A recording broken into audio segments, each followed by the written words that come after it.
બનાવવાનું છે મટર પનીરનું શાક હા હા તેલ મૂકીને મેં જીરું નાખ્યું પહેલા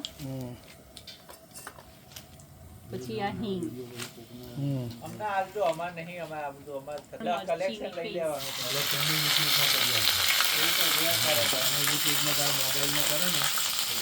આ લસણ મૂકી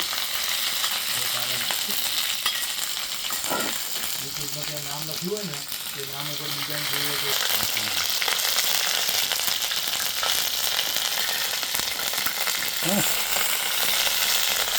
આદુ લસણ મરચાંની પેસ્ટ આ એટલું લસણ છે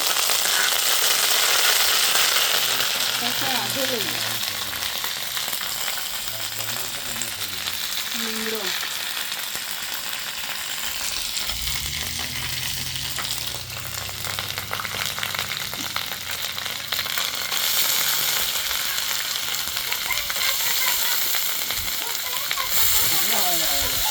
ડુંગળી આ ખમણેલી ડુંગળી સામણે ડુંગળી ટામેટા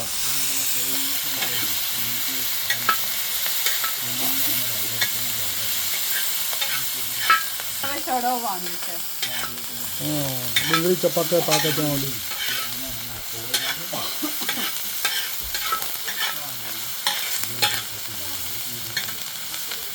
આ થોડી સરખી ચડી જાય ને બ્રાઉન જેવી ડુંગળી પછી એમાં ટામેટા એડ કરવાના ખમણેલા ટામેટા આ ચડી ગયું છે હવે આમાં ટામેટા એડ કરો બ્રાઉન કલર થઈ ગયો ડુંગળી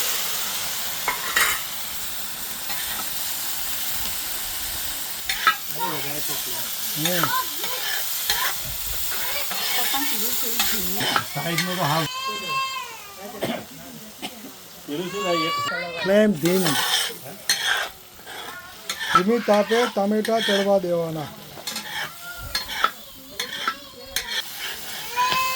વટાણા પનીરનું શાક મટર પનીર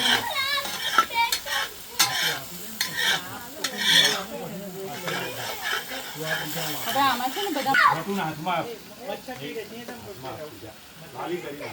આ મીઠું નાખો.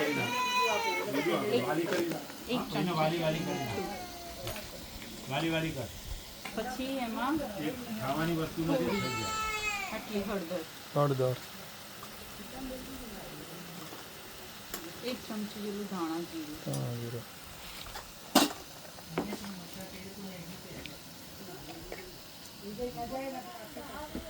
હું અંદર લઈ આ 2 ચમચી જેટલું અંદર લઈ લાલ મરચું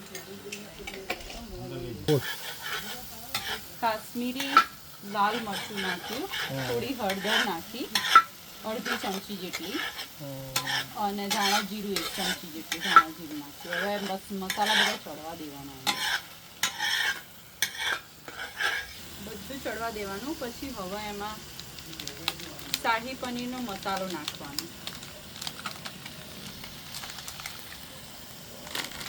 ભોજનો મસાલો છે અનિયન ગાર્લિક વગરનો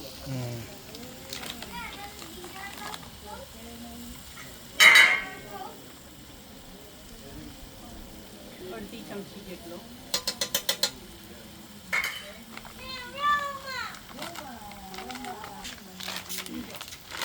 કિચન કિંગ મસાલો ભોજનો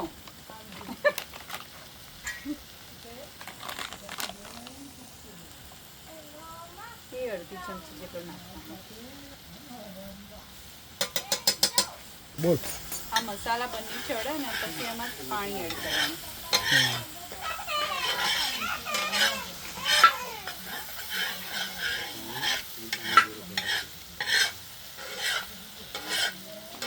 ટામેટા હવે ચડી ગયા છે તેલ છૂટી ગયું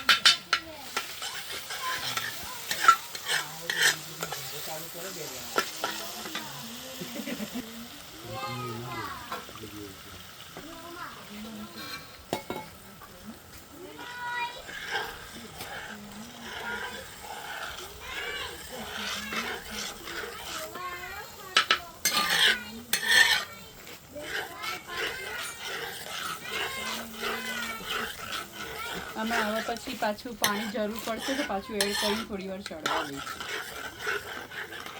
હવે આમાં આ ફ્રોઝન વટાણા નાખી દેવાના. હવે આ વટાણા નાખીને આની જોડે જોડે ચડવા દેવાના. આને 4-5 મિનિટ જેટલું ચડવા દેવાનું. હજુ પાણીની પાછી જરૂર પડશે તો થોડું પાણી એડ કરીશું. ત્યાં સુધીમાં વટાણા ચડી જાય. થોડું હજુ પાણી નાખીને સેજ ચડવા દઈએ, એટલે જેમ ચડે ને એમ એનો ટેસ્ટ સરસ આવે.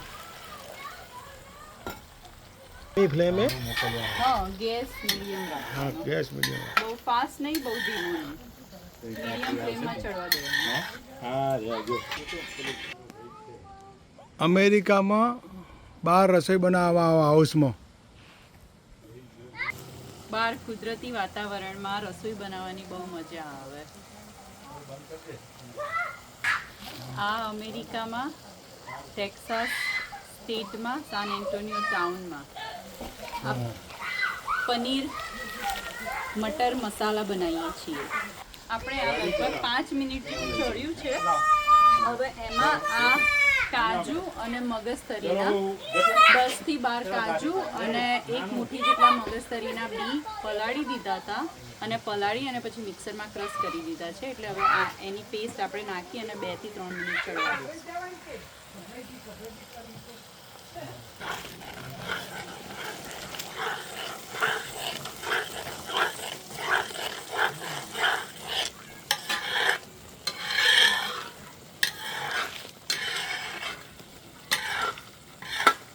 હવે આમાં થોડી ગ્રેવી સહેજ વધારે જાડી થતી લાગે તો તેમાં થોડું પાણી પાછું નાખી થોડું અને પાછું ગ્રેવી ચડવા દેવાની 1-2 મિનિટ.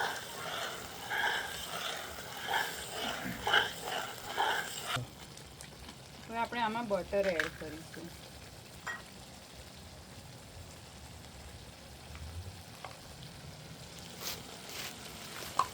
દોઢ ચમચી બટર.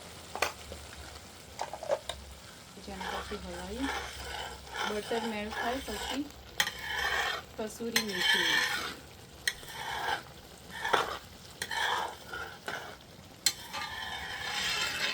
હવે એમાં આ ડ્રાય ફેન્યુગ્રીક લીવ્સ છે એ ક્રશ કરીને એમાં નાખી દેવાનું. પછી હલાવી દેવાનું. હવે આમાં પનીર એડ કરી દઈશું.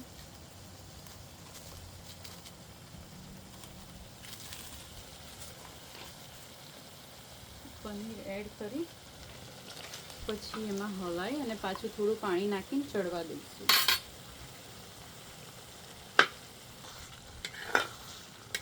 હવે આમાં પનીર એડ કરી દીધું છે અને હવે પનીરને મિક્સ કરી અને પછી પાછું થોડું પાણી નાખી અને એને 2 થી 3 મિનિટ ફરીથી ચડવા દઈશું.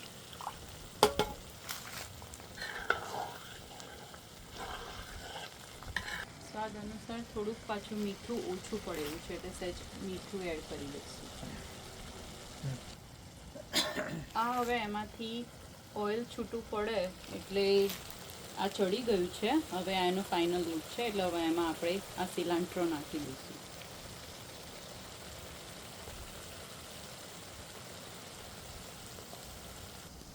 હવે આમાંથી તેલ છૂટું પડી ગયું છે એટલે હવે આ થઈ ગયું છે શાક. હવે આ એનો ફાઇનલ લુક છે એટલે હવે આમાં છેલ્લે કોથમીર નાખી અને ગેસ બંધ કરી દઈશું. આ પનીર મટર મસાલા શાક હવે રેડી થઈ ગયું છે. આ ભોણીના રસોઈ આવી ગયા બીજા. વાસણ જોવા આવ્યા છીએ. તમારી બોલો ચાલો બોલો. હવે આ શાક રેડી થઈ ગયું છે. હવે આપણે એને એક બાઉલમાં કાઢી લઈશું.